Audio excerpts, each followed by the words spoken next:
जय श्री कृष्ण। सभी श्रोतागणों को स्वामी असीम का प्रणाम। मित्रों, हमने पहले अध्याय के 27वें श्लोक तक की यात्रा पूरी की है। अब हम 28वें श्लोक की तरफ चलेंगे, लेकिन इससे पहले मैं आपको कुछ याद दिलाना चाहता हूं।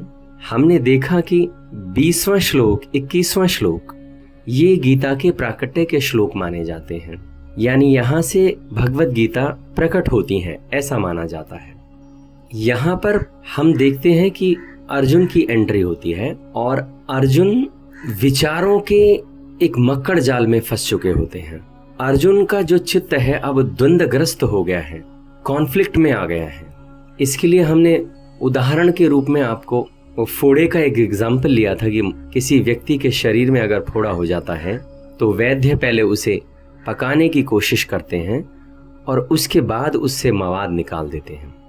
20वें और 21वें श्लोक में जो अर्जुन के दिमाग में विचारों का इतना ज्यादा उहापोह मचा हुआ था, भगवान कृष्ण सब देख रहे थे। इसलिए 25वें श्लोक में अर्जुन को वो एक धक्का देते हैं, यानी वो जो सब मक्कड़ जाल इतना फैला हुआ था उसको एक बीज का रूप दे देते हैं। और भगवान कृष्ण रथ को दोनों सेनाओं के बीच में खड़ा करके और वहां 25वें श्लोक में कहते हैं कि हे पार्थ, इन कुरुओं को देख। ये आपने सुना, यानी सामने खड़े हुए कौरवों को ही नहीं, कुरुओं को देख, अपने सगे भाइयों को भी देख और खुद को भी देख। यहाँ आकर अर्जुन को गहरा तमाचा लगता है, या यूं कहे गहरा धक्का लगता है।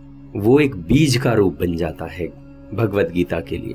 और मित्रों, 28वां श्लोक वास्तव में गीता का प्रकट होना माना जाता है, यानी कि यहाँ से भगवत गीता का आरंभ होना माना जाता है। इस जगह आते आते उस बीज में अंकुरण होना शुरू हो जाता है। अर्जुन जिन भावों को छिपा रहे थे वो अब फूट पड़ते हैं, वो अब निकलने को तैयार हैं। यहाँ से उस बीज में अब अंकुरण होना शुरू होता है। तो इसलिए 28वें श्लोक को भगवत गीता की शुरुआत मानते हैं। 28वां श्लोक इस प्रकार है। कृपया परयाविष्टो विषिदन्निदमब्रवीत्। अर्जुन उवाच दृष्टेवमं स्वजनं कृष्ण युयुत्सुं समुपस्थितम्। एक बार फिर से सुनेंगे। कृपया परयाविष्टो विषिदन्निदमब्रवीत्। अर्जुन उवाच दृष्टेवमं स्वजनं कृष्ण युयुत्सुं समुपस्थितम्। अर्थात युद्ध की इच्छा वाले इस कुटुंब समुदाय को अपने सामने उपस्थित देखकर कायरता से युक्त होकर विषाद करते हुए अर्जुन भगवान कृष्ण से ऐसा बोले। क्या बोले, ये हम अगले आने वाले श्लोकों में जानेंगे। मित्रों, यहाँ पर भाव को समझने का प्रयत्न करते हैं। आपने देखा भगवत गीता के पहले श्लोक में धृतराष्ट्र ने कहा समवेता युयुत्सवः मामकाः पांडवाश्चैव किम कुर्वत संजय। किंतु 28वें श्लोक में अर्जुन कह रहे हैं युयुत्सुम समुपस्थितम।